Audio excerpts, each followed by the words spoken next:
Buenas noches al abogado tributarista, exministro, doctor. Bienvenido. Muchas gracias por estar aquí. Buenas noches, Milagros. Gracias por invitarme. Vamos a hablar sobre la caja fiscal. ¿Cuánto hay? ¿Hasta cuándo resiste? Eh, Tenemos menos actividad, menos impacto económico, menos recursos para captar y, por supuesto, digo yo, en la dirección es coherente, menos impuestos. La primera pregunta es, César, con la experiencia que tienes, además de haber participado en distintas reformas tributarias, en el momento que estamos, es verdad, en medio de una pandemia, el Perú, ¿hasta cuándo resiste tanto bono? Ojo, no quiero decir que hay que deshumanizarnos. La pregunta es, ¿la caja tiene tanto dinero como para seguir en un programa sostenido y más bien no buscar otro tema de inversión? A ver, incluso antes de la pandemia, el Perú no recaudaba más. Lo que tenemos que tener presente es que lo que el Perú recauda en impuestos es como si fuera el salario de una persona. O sea, una persona vive con su trabajo, con su salario. El Perú vive, el salario del Perú es la recaudación tributaria. Antes de la pandemia ya no estábamos recaudando lo que necesitábamos para vivir. Dicho de otra manera, el presupuesto tenía un déficit, o sea, la tributación no financiaba el presupuesto. Ese faltante era el déficit y se financiaba con deuda. El Perú tenía poca deuda, éramos buenos pagadores, teníamos una situación macroeconómica confiable y así entramos a la pandemia. En la pandemia hubo una explosión de gasto porque teníamos que atender la emergencia médica. Y esa explosión de gasto fue financiada con el ahorro fiscal que teníamos. A lo largo de 30 años, donde el Perú ha tenido una situación económica relativamente próspera, sobre todo en los últimos años, gracias al boom minero, de la mayor recaudación se iban haciendo unos ahorros. Y esos ahorros nos permitieron vivir durante la pandemia. Lo quemamos. Hoy día el Perú ya no tiene ahorros y la recaudación fiscal se está recuperando muy poco, pero no va a cubrir el déficit. Nunca, bueno, en los últimos 30 años, este año, el año pasado es el del mayor déficit y vamos a ir teniendo déficit. En otras palabras, para vivir no nos alcanza con la recaudación fiscal. Entonces tenemos que hacer dos cosas. La primera es que el gasto no se puede parar, porque uno no puede cortar vacunación porque no tiene presupuesto, o uno no puede cortar determinados subsidios porque no tiene presupuesto.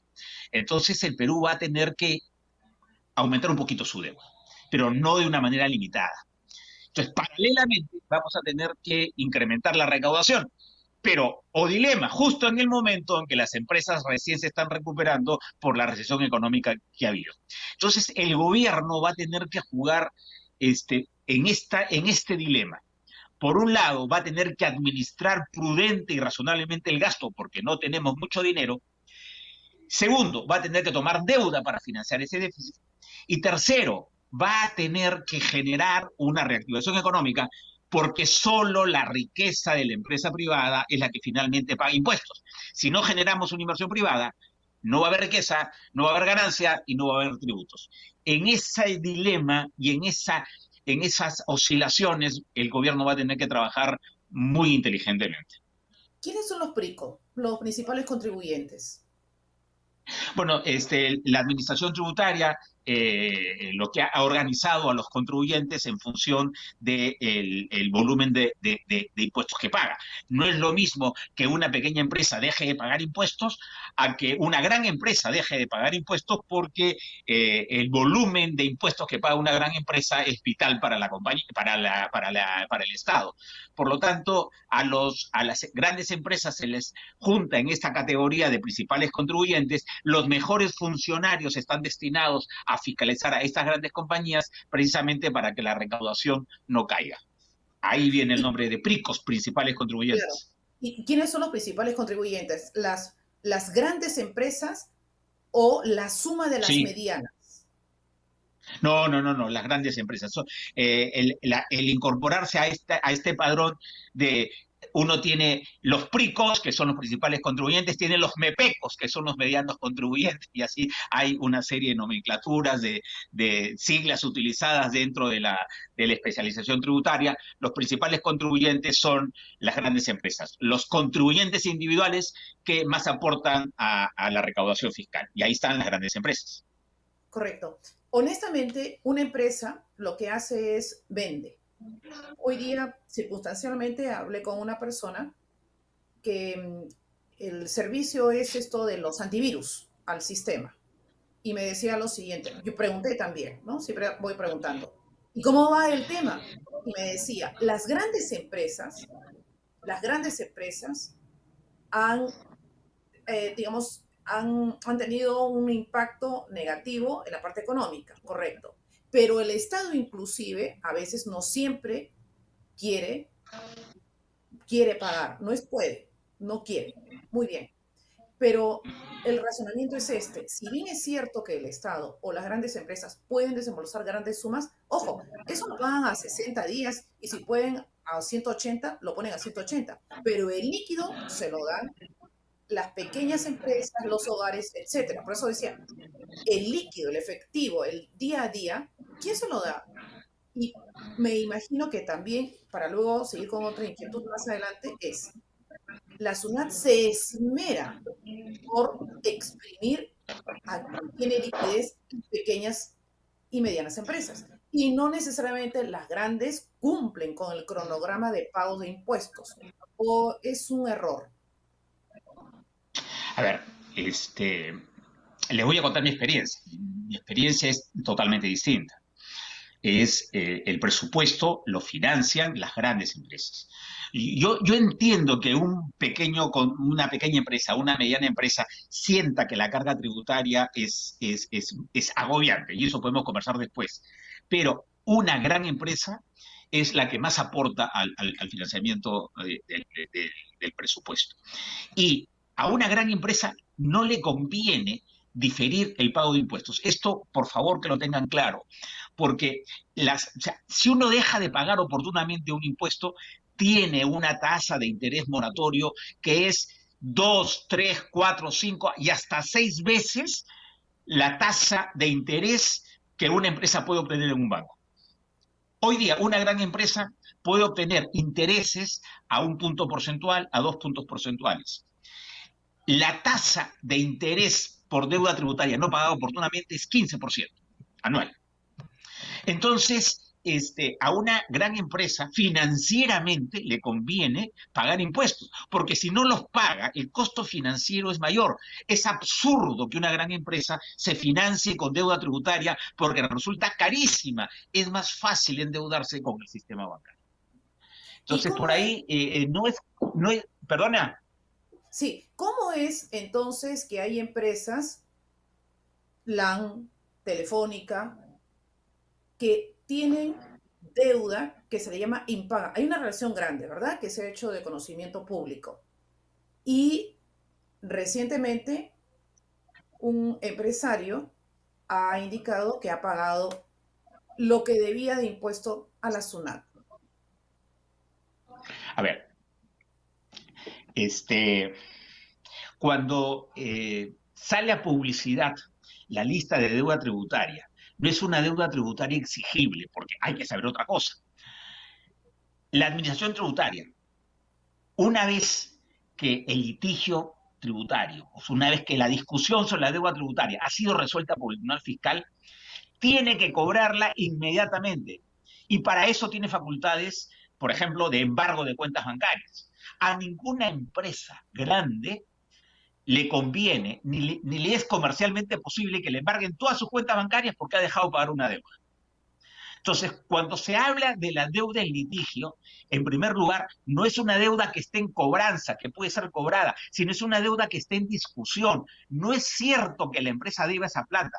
Lo que es cierto es que la empresa está discutiendo administrativa o judicialmente que esa plata se dé. En segundo lugar, cuando la discusión pasa del Tribunal Fiscal al Poder Judicial, porque ahí el proceso tiene varias etapas. Primera etapa en la SUNAT, segunda etapa en el Tribunal Fiscal, termina la parte administrativa, luego viene la parte judicial, primera etapa ante el juez de primera instancia, segunda etapa ante la Corte Superior, tercera etapa ante la Corte Suprema, y va uno a saber si el caso puede llegar al Tribunal Constitucional. Pues bien, cuando el litigio pasa de la parte administrativa, Tribunal Fiscal, a la parte judicial, el deudor tributario, la gran empresa que estamos comentando, está obligada, uno, a prepagar la deuda y litigar la devolución o prestar una fianza bancaria. Entonces, la empresa ha dado, o ya pagó la deuda, o ha dado una fianza bancaria para poder seguir litigando. Entonces, estas cifras millonarias, multimillonarias, de deuda tributaria, no es deuda que se le debe, es lo que se llama deuda contingente, deuda que está en discusión. Correcto. ¿Qué cosa ha ocurrido con estos anuncios que han salido de que determinadas empresas han pagado los impuestos que debían? Es verdad, eran impuestos que debían, pero no en cobranza judicial, sino que ya habían sido materia de refinanciamiento de deuda. O sea, las empresas habían refinanciado la deuda a intereses más bajos, como corresponde cuando estás refinanciando la deuda y no cuando estás en mora rebelde. Entonces, las empresas tenían un financiamiento a 24 o sea, a 2 años, 3, 4, 5 años, los que la administración tributaria les hubiese concedido de fraccionamiento. ¿Y qué cosa ha Correcto. ocurrido? Han concurrido dos hechos. Primero, un incremento de precios de los minerales, con lo cual las empresas mineras han tenido más liquidez.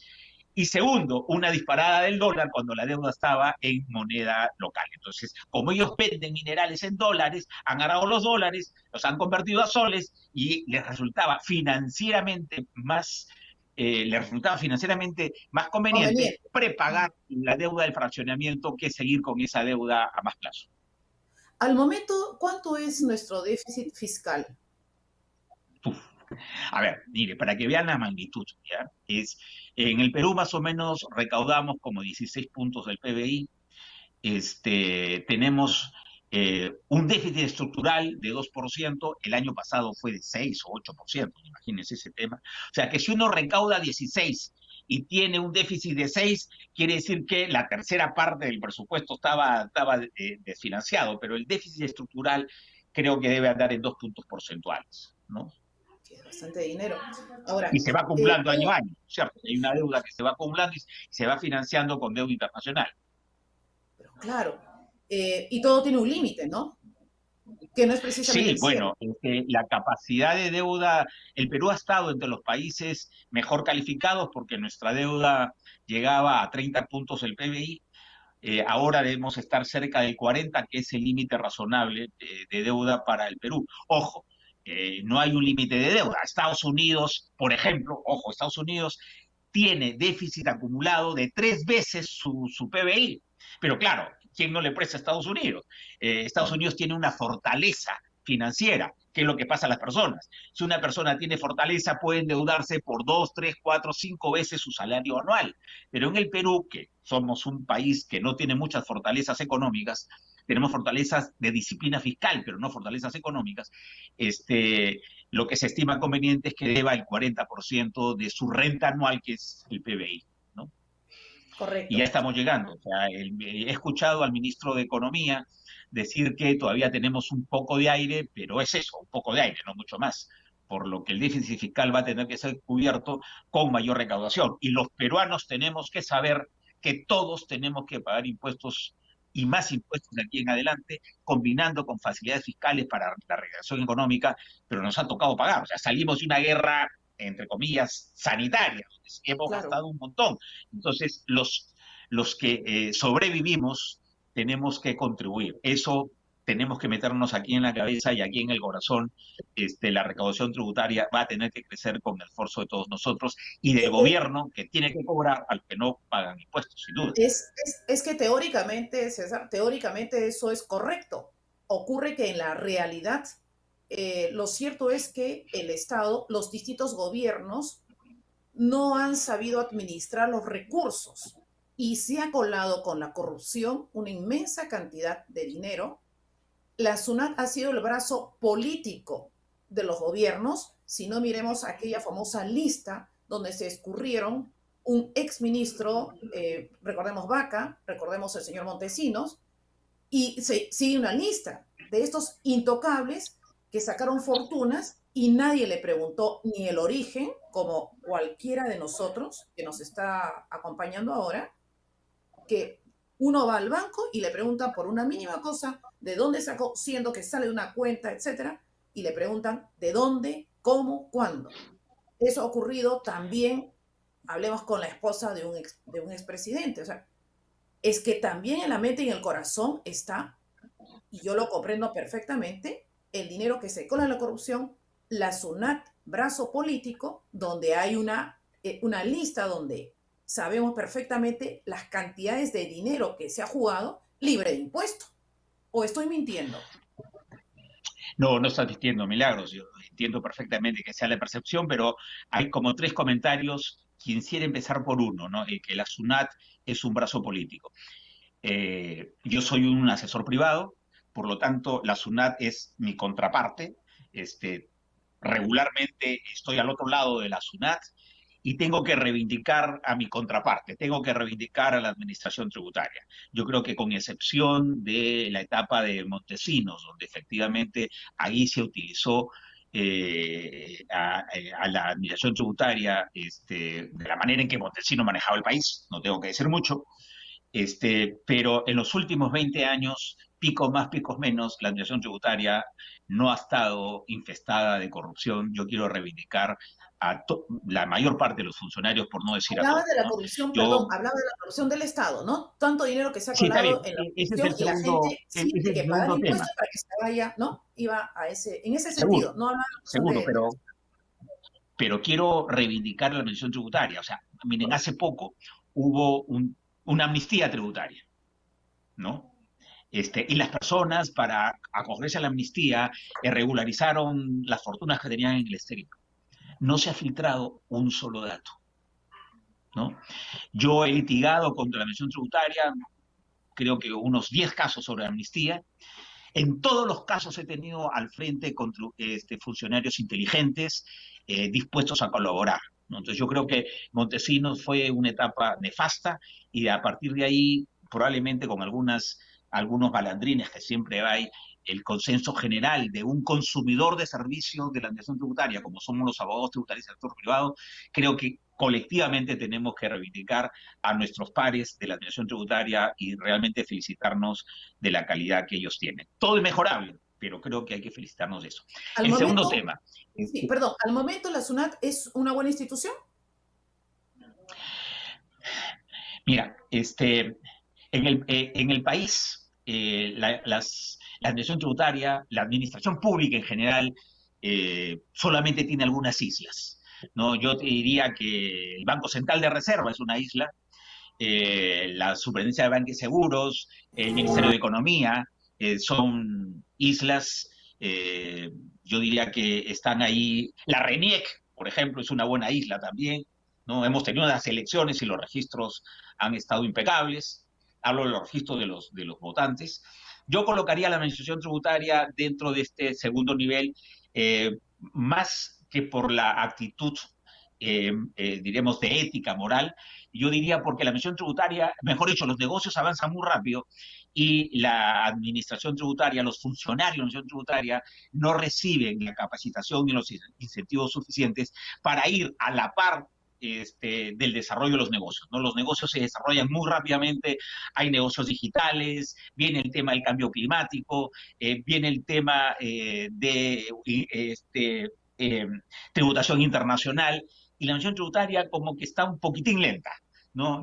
Si me dirías qué faltaría para colocar a la administración tributaria en el primer nivel de islas de eficiencia de este país, yo diría, primero, que remuneren mejor a los administradores tributarios, porque no es posible que un buen tributarista escoja el sector privado porque gana más y deje de ir al sector público donde también se le necesita. Yo diría que a nivel de remuneraciones, la profesión, mejor dicho, la especialización tributaria es muy compleja, altísima, requiere una permanente capacitación y los funcionarios deberían tener esas facilidades, tener esas motivaciones, hacer una carrera para que el funcionario de 24 o 25 años recién egresado a la universidad entre y haga carrera y pueda jubilarse y ser un buen funcionario. Yo diría que más son los temas materiales lo que requeriría la administración para ser una isla de eficiencia y tener motivaciones. La tuvo en su momento. O sea, hace algunos años el mejor estudiante de la universidad o el mejor abogado egresado optaba por la misión tributaria porque le ofrecía una carrera, tenía incentivos materiales para capacitarse y se sentía orgulloso de pertenecer a una institución como era la SUNAT en esa época. Yo creo que hay que regresar a que los funcionarios tengan esa misma actividad. Y por Correcto. lo que has dicho, la corrupción del país, sin duda, acá tenemos dos males. Uno, hay poca recaudación. Y lo poco que se recauda, ¿no? O nos lo roban por corrupción o lo malgastamos por una negligente gestión pública. Hay de las dos cosas, ¿no? Hay la corrupción criminal del que roba y hay también pérdida fiscal por mala gestión pública, ¿no? Eso es Y ha lamentable. quedado, ya ha quedado comprobado. A ver, no voy a justificar, pero voy a explicar muy rápidamente y para concluir lo siguiente, ¿no? Las personas han tenido que bailar con su propio pañuelo. Entonces, entre pagarle al seguro, ¿correcto? Una cuota determinada y saber que tienen que provisionar para buscar su propio médico y tal, no tengo que responder mucho, ¿verdad? Porque se lo solucionan ellos mismos.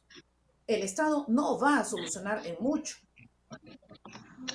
Sí, ahí creo que hemos fallado todos, Milagros, hemos fallado todos, ¿no? Los que no pagaron impuestos por no pagar y los que pagamos impuestos por creer que nuestra responsabilidad terminaba solamente con pagar impuestos. Y veíamos nosotros la corrupción, veíamos la mala gestión, veíamos cómo todo eso se concretaba en mala educación, y decía, no me importa porque mis hijos van a colegio privado, veíamos cómo se concretaba en servicios de salud de mala calidad, ya no me importa, yo tengo seguro, voy a la clínica privada. Yo creo que eso ha sido un desprecio a nuestra sociedad como república, como democracia. Correcto.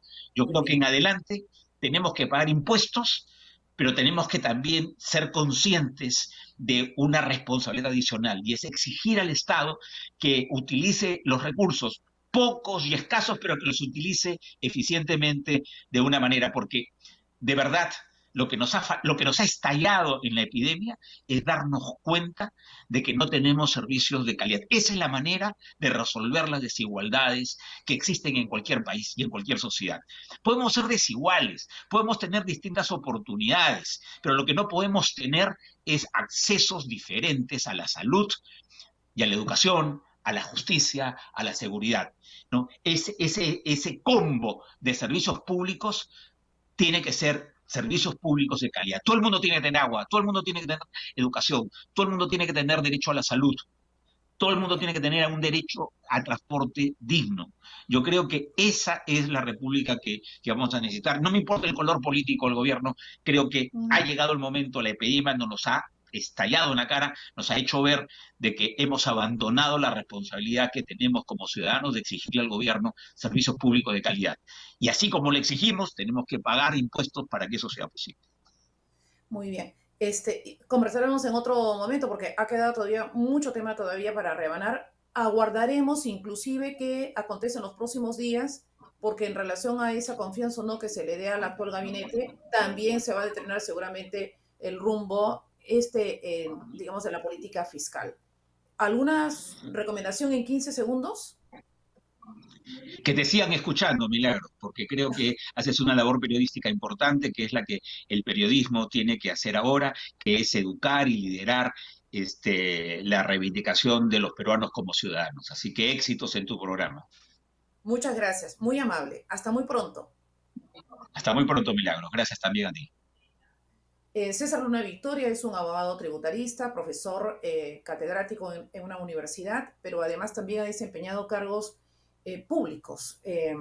Probablemente todos deberíamos pasar un momento por el aparato estatal para comprender la dimensión, los alcances, la importancia, la influencia. Volvemos.